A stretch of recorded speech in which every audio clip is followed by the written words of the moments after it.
नमस्कार दोस्तों, मैं रजनीश तिवारी आपका अपने YouTube चैनल पर स्वागत करता हूं। कल तक हमने बात की थी स्टॉक मार्केट ट्रेडिंग के लिए चैनल बनाया गया है, लेकिन इन चीज़ों से सबसे पहले ये है कि हम पैसे को सेव कैसे करें, क्योंकि स्टॉक मार्केट में भी पैसा आता जरूर है लेकिन जाता उससे भी ज़्यादा जल्दी है।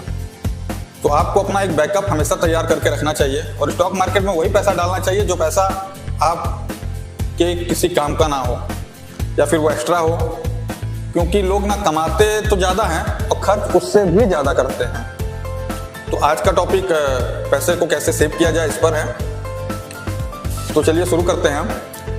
देखिए, सैलरी आती है और कुछ ही दिन में गायब हो जाती है, ये सबके साथ कॉमन बात है, इसमें कोई भी नई बात नहीं है। मैंने बहुत सारे सरकारी, प्राइवेट या अदर लोगों को जो भी हैं जो सैलरी बेस पे काम कर रहे हैं, मैंने सबको देखा है कि वो 20,000 कमा रहे हो, 50,000 कमा रहे हो, 1.5 लाख कमा रहे हो, 2 लाख कमा रहे हो महीने का, लेकिन वो इस चीज़ से हमेशा परेशान रहते हैं। हमेशा मतलब हमेशा परेशान रहते हैं, क्योंकि सैलरी तो आती है लेकिन समय से पहले गायब हो जाती है, साथ में वो कुछ सेव भी नहीं कर पाते हैं। और जब कभी कोई प्रॉब्लम आती है महीने के लास्ट में, एंड में, तो वो कुछ चीज़ें उधार ले लेते हैं, दोस्त से, यार से, या फिर ब्याज पर, या फिर बैंक से लोन, यही सारी चीज़ें। ये सबसे सिंपल फॉर्मूला है किसी भी प्रॉब्लम को सॉल्व करने का, चाहे दोस्त यार से ले लो या तो बैंक से ले लो, आपके सैलरी बेस पे तो मिल ही जाएगा। तो दोस्तों, मैं ये कहना चाहूँगा कि आप जब तक पैसा बचाना सीखेंगे नहीं ना, तब तक आप अपनी लाइफ में कभी भी फाइनेंशियल फ्रीडम नहीं उठा पाएंगे। आप कभी भी खुशी, जिंदा तो आप खुश रह ही नहीं सकते हैं, और मरने के बाद भी आपकी फैमिली आपको कोसेगी कि आपने क्या दिया। आपके बच्चे बोलेंगे कि मेरे पिताजी ने कुछ नहीं दिया, जो आपके पिताजी हैं वो भी बोलेंगे कि मेरे बेटे ने कुछ नहीं किया। और किसी का गलती से अगर आप उधार खा के मर गए तो वो जिंदगी भर आपको कोसेगा। ये टॉपिक बहुत सीरियस है, आप इस बात को समझिए। मैंने भी बहुत सारी गलतियां की हैं, हालांकि मैंने इतना कभी कमाया नहीं था कि मैं सेव कर पाऊँ, और फिर धीरे धीरे जब मैं कमाना शुरू किया तो शुरू में मैंने भी खर्चे किए हैं, लेकिन फिर मेरे यहाँ एक प्रॉब्लम आई। एक मेडिकल कंडीशन हुई और अचानक से, ज़्यादा नहीं, लगभग 10 से 15 लाख रुपए चले गए। उतना कमाने में जो मुझे 2 साल लगते हैं, और सेविंग करने में मुझे कम से कम 8 से 10 साल लगते हैं 15 लाख रुपए सेव करने में। उतना पैसा मेरे से महज 18-19 दिन में डॉक्टर ने ले लिया। हॉस्पिटल ने ले लिया, डॉक्टर ने नहीं, हॉस्पिटल ने ले लिया। और ब्रेन हेमरेज की प्रॉब्लम थी, तो सीधी सी बात है देना भी पड़ा।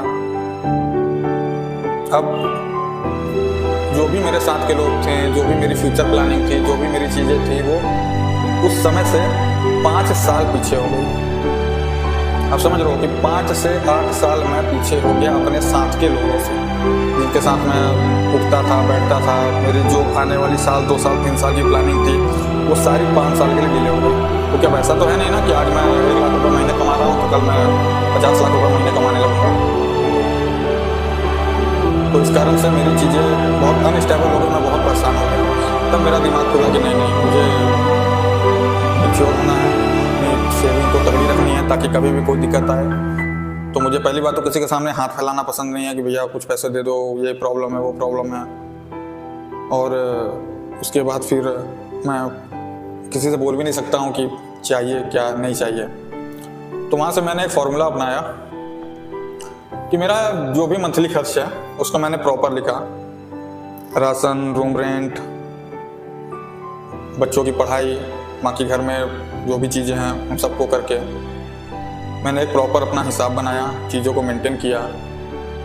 लेकिन उन चीज़ों को मेंटेन करने से पहले मैंने सबसे पहला काम किया अपना सेविंग, अपना इन्वेस्टमेंट, अपनी चीज़ों को सबसे पहले प्रायोरिटी दी कि मेरी जो भी मंथली इनकम है मैं उसमें से पहले मैंने ये सोचा कि मैं 50% सेव करूँगा, 50% में ही पूरा घर चलाऊँगा। लेकिन बीच में कहीं कुछ कार्यक्रम है, कहीं शादी में जाना है, कहीं रिलेशन में शादी है, चीज़ें हैं, तो वो प्रॉपर मेंटेन नहीं हो पा रहा था। हालांकि मैंने किसी मंथ में 50% भी सेव किया, और किसी किसी मंथ में मैंने लगभग 30% तक तो सेव किया ही। 25% मैंने हर महीना, मतलब कि मैं 4 दिन चीज़ों को, भले मतलब 4 व्हीलर से चलता था, 4 व्हीलर से चलना बंद कर दिया, एवरेज का मैं स्कूटी से चलने लगा, लेकिन मैंने उन चीज़ों को पहले मैनेज किया। क्योंकि अगर आपने 5 साल सेविंग कर ली अपनी, ऐसा नहीं है कि मैंने अपने खाने में कमी की, कहीं जाने में कमी की, किसी प्रकार से कोई कमी की, तो मैंने बस ये सोचा कि पहले तो मैं थोड़ा सा इतना सेविंग कर लूँ कि मेरे पास कोई भी प्रॉब्लम आए, कुछ भी आए, तो 5 लाख, 10 लाख, 20 लाख रुपए मेरे पास सेव होने चाहिए, ताकि उस प्रॉब्लम से मैं स्टैंड लड़ तो सकूं। नहीं तो उस प्रॉब्लम को मैं सॉल्व करने के लिए दूसरे से 10 लाख, 20 लाख रुपए लूंगा और एक प्रॉब्लम अपनी लाइफ में खड़ी कर लूंगा। तो मैंने सबसे पहले ये सोचा कि मुझे सेविंग करना बहुत जरूरी है, बहुत ज़्यादा, मतलब बहुत ज़्यादा। तो मैंने 3-4 साल के लिए अपनी सारी चीज़ें, घूमना फिरना अवॉइड किया, पूरे तरीके से अवॉइड किया। मैंने बस इतना समझा कि कुछ बैलेंस बन जाए, उसके बाद सोचेंगे क्या करना है। बहुत ज़्यादा शॉपिंग करना बंद कर दिया, बहुत सारे कपड़े खरीदना बंद कर दिया, जो है उसमें काम चलाओ, क्योंकि लोग आपको पहचानते हैं, आपके कपड़ों को नहीं। सलमान खान 150 की भी टी शर्ट पहनेगा तो वो 5000 की लगेगी, 10,000 की लगेगी, और आप 10,000 वाली भी पहनोगे ना, और अगर आपकी 30,000 40,000 रुपये सैलरी है, आप 10,000 की टी शर्ट पहनोगे ना, तो भी आपकी टी शर्ट 500 रुपये की ही लोगों को लगेगी। आप बहुत सोना पहने रहोगे तो लोगों को 1 ग्राम गोल्ड ही लगेगा वो। तो आप इस चीज को समझो, और इस चीज को आज और अभी से आप कमेंट में बताना कि कितने लोग इसको अप्लाई करते हैं। देखिए, मेरे बोलने से आप अप्लाई मत करो, आप खुद सोचो कि कभी आपके फैमिली में कोई भी मेडिकल कंडीशन आ जाए। चलिए, आप जॉब में हैं, आपकी मेडिकल कंडीशन फ्री है, कभी अदर कुछ हो जाए या फिर आपको ही कुछ हो जाए। अगर फैमिली में मेडिकल कंडीशन आती है तो चलिए आपके ऑफिस से चीज़ों से या फिर आपको कोई प्रॉब्लम होती है तो वो मेडिकल में पास हो जाएगा। लेकिन अगर आपको ही कुछ हो गया तो आप अपने बच्चों को क्या दे के जाओगे, अपनी फैमिली को क्या दे करके जाओगे, उसको कैसे मैनेज करेंगे। मैं बोलता हूँ कम से कम इतना तो दे करके जाओगे 4-5 साल वो उस चीज़ को मैनेज कर सकें। 5 साल बाद वो खुद में थोड़ा सा आपके दुख से आगे बढ़ के अपने आप को स्टेबल करके और चीज़ों को मैनेज कर सके। लेकिन अगर आप कुछ छोड़ के ही नहीं जाओगे तो वो स्टेबल कैसे होंगे। तो इसलिए बस मैं यही बोलूँगा कि आपकी जो भी सैलरी आती है, कि आप 10,000 कमा रहे हो, 20,000 कमा रहे हो, 50,000 कमा रहे हो, उसमें से आप अप्रॉक्स 20%, 25%, 30% तो आप सेव करो। और उस 30% से कुछ होना नहीं है। अगर आप मंथली 5,000 रुपये भी सेव कर रहे हैं ना, तो ऐसा नहीं है कि कोई मरेगा तो उसके काम में आ जाएंगे वो 5,000 रुपये, या फिर कोई जिंदा रहेगा तो 5,000 रुपये से आपके मर जाएगा। ऐसा बिल्कुल भी नहीं है। हाँ, आप अपनी हैबिट को बदलिए। आप फालतू की शॉपिंग मत करिए, फालतू के कपड़े मत खरीदिए, फालतू की चीज़ों में इन्वेस्ट मत करिए। आप इन्वेस्टमेंट वहीं करिए अपना, आप पैसा वहीं लगाइए शॉपिंग में जहां आपको लगे कि नहीं ये बहुत ज़रूरी है, अगर ये चीज़ नहीं हो पाएगा तो शायद मेरी चीज़ें खराब होंगी। आपको लगता होगा कि मैं बहुत सिंपल वीडियो बनाता हूँ, आपको पता है क्यों बनाता हूँ? ऐसा नहीं कि मेरे को पैसा नहीं है, मैं चीज़ों को हायर नहीं कर सकता, पैसे हैं, लेकिन मेरा एक फंडा है, मेरे 4-5 काम चलते हैं। एक तो मैं ट्रेडिंग भी करता हूँ, ऊपर से मेरा डिस्पोजल का प्लांट है, पूरा मैन्युफैक्चरिंग का काम है, फिर मेरा ट्रांसपोर्ट है खुद का। तो मैं ट्रांसपोर्ट का पैसा हमेशा ट्रांसपोर्ट में डालता हूँ, उसमें से मैं खुद अपनी सैलरी विड्रॉल करता हूँ महीने की। ऐसा नहीं कि मैं अपना प्रॉफिट खा जाता हूँ पूरा, मेरी खुद की सैलरी है, मैं उतने में ही अपनी चीज़ों को चलाता हूँ। मेरा जो प्लांट है मैन्युफैक्चरिंग का, उसको मैं खुद उसमें से भी अपनी सैलरी विड्रॉल करता हूँ कुछ %, उतने से ही मुझे चलाना है, इससे ज़्यादा नहीं। उसके बाद मेरी ट्रेडिंग है, ट्रेडिंग का पैसा उठा के मैं पूरा इन्वेस्ट करता हूँ। जब प्रॉफिट आया, लॉस आया, प्रॉफिट आया, उठा करके अच्छे स्टॉक देखूंगा, इन्वेस्ट कर दूंगा। हाँ, जिस दिन मेरी यूट्यूब से पहले कोई इनकम आती है, जैसे भी कुछ भी आया, 2,000, 4,000, 10,000, 20,000 जो भी आए, वो तो आप लोग का सहयोग चाहिए, आप लोग जैसा देंगे वैसे ही काम होगा मेरा। उसका पैसा जैसे ही आएगा तो मैं एक अच्छा एनिमेशन, एक अच्छी वीडियोग्राफी, एक अच्छा कैमरा, सारी चीज़ें मैं उससे लूँगा। मैं किसी भी चीज़ का पैसा कभी किसी में मिक्स नहीं करता। हाँ, कभी कोई अचानक से प्रॉब्लम आ गई तो उधर का पेमेंट नहीं आया है, मुझे इधर पेमेंट डालना है, तो उसमें भले थोड़ा सा मैं 19-20 कर लेता हूँ, सिर्फ उतना ही। अगर मेरे जेब में पैसे नहीं और मैंने महीने की सैलरी को खर्च कर दिया तो मैं उसमें 1 रुपये भी नहीं निकालता हूँ, चाहे मेरा काम हो या ना हो। मेरी ज़रूरत पूरी हो या ना हो। और मेरे घर वाले भी मुझे कभी भी इस चीज़ के लिए फोर्स नहीं करते। हाँ, कोई मेडिकल कंडीशन हो गई, कोई प्रॉब्लम आ गई तो वो एक अलग बात है।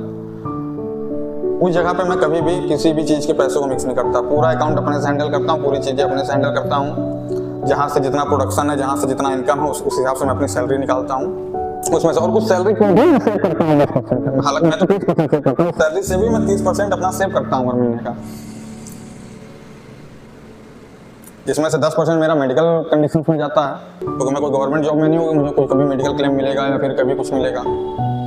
अगर मुझे कभी बड़ा हॉस्पिटल में जाना है तो मान के चलिए मैक्स जैसे हॉस्पिटल में तो बेड चार्ज इतना है, बड़ी बड़ी हॉस्पिटलों में बेड चार्ज इतना है कि आप तो कोई मिडिल क्लास आदमी सर्वाइव नहीं कर सकता अगर वो बिना किसी पॉलिसी या फिर किसी टर्म्स के अलावा जाए तो।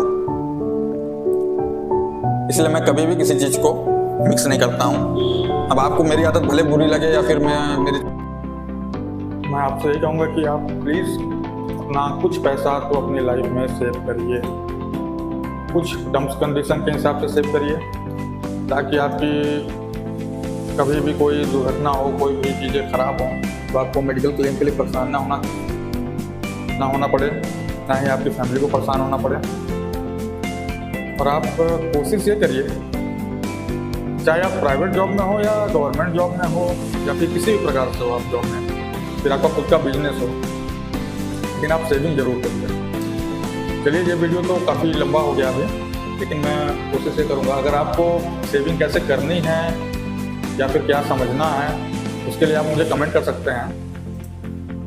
मैं आपको ज़रूर कुछ भी मतलब जो मेरे से हो सकता है वो मैं कोशिश करूँगा आपको हेल्प करने की।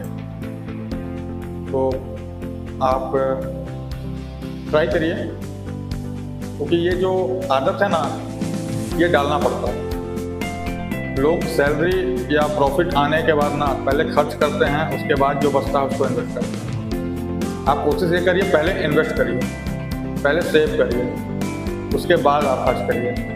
और कैसे करना है, अगर आपको उसकी जानकारी चाहिए, बहुत छोटी छोटी चीज़ें हैं, आप बचपन से करते आ रहे थे, लेकिन वो क्या ना कि आप जब एक बार पैसे को देख लिए, आप कमाने लगे ना, तो आप उन चीज़ों को भूल गए। क्योंकि पहले फिक्स नहीं था कि कब मिलेगा, अब तो फिक्स हो गया ना कि 1 से 5 तारीख तक पेमेंट आ ही जाएगा अकाउंट में, 5 से 10 तारीख तक पेमेंट आ ही जाएगा अकाउंट में। चलो इस महीने मैनेज कर देते हैं, अगले महीने दे देंगे, इस महीने से उधार ले लेते हैं, अगले महीना पेमेंट कर देंगे। तो इस कारण से ये चीज़ें आदमी खराब कर लेता है, कोई भी व्यक्ति इस कारण से इन चीज़ों को खराब कर लेता है। तो मैं तो यही बोलूँगा कि आप कम से कम कोशिश ये करिए ना कि पहले इन्वेस्ट करिए, उसके बाद आप सेविंग करिए, और कोशिश करिए कि करते ही रहिए। क्योंकि वो छोटा अमाउंट है ना, वो आने वाले जब 5 साल के बाद आप देखोगे ना उसको, तो वो इतना बड़ा हो जाएगा कि आप सोच नहीं पाओगे कि वो कितना बड़ा हो गया।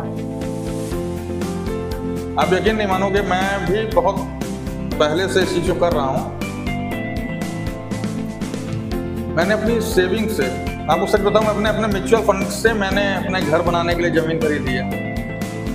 कोविड जब फाइनली ख़त्म हुआ है, लगभग 2023 में मैंने एक बार लिया। अब ऐसा तो नहीं कि ज़मीन बहुत छोटा अमाउंट से आई हो,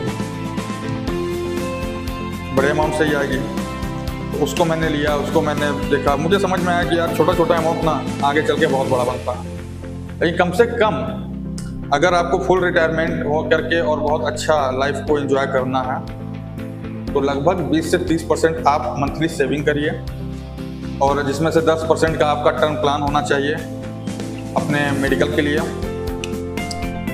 और 20% आप अगर सेव करते हैं तो एक समय के बाद 15 साल 20 साल बाद आप जब भी रिटायर्ड हो गया तो आपको पेंशन उठाने की जरूरत नहीं पड़ेगी, आपको कुछ सोचने की जरूरत नहीं पड़ेगी। आपके पास इतनी बेनिफिट और इतना ज़्यादा चीज़ें रहेंगी ना कि आपको किसी के सामने सोचने का ज़रूरत ही नहीं पड़ेगा। मेरी बात मानिए, आप ट्राई करिए। और ये सिर्फ जॉब करने वालों के लिए मैं नहीं बता रहा, इसमें बच्चे भी इंक्लूड हैं। अगर वो स्कूल लेवल के हैं तो उनको कैसे सिखाना है मैं आपको ये भी बताऊंगा। अगर वो कॉलेज लेवल पे हैं तो उनको कैसे सिखाना है मैं बताऊंगा। अगर वो स्टार्टिंग जॉब में हैं तो उनको कैसे सिखाना, क्या बताना, वो भी मैं आपको बताऊंगा। कैसे इसको अप्लाई करना है, कैसे इसको सेव करना है। तो प्लीज़ मैं आपसे यही बोलूँगा कि एक बार आप इसको शुरू करके देखिए, आपको इस जर्नी में बहुत मज़ा आएगा। क्योंकि जब आप उसको 6 महीने 1 साल में आप देखोगे ना खोल के, तब लोग अरे यार ये इतना कैसे हो गया भाई, मैंने इतना पैसा सेव कैसे कर लिया। सही बता रहा हूँ, आपके माइंड में पहला क्वेश्चन है कि यार मैंने इतना कैसे कर लिया भाई।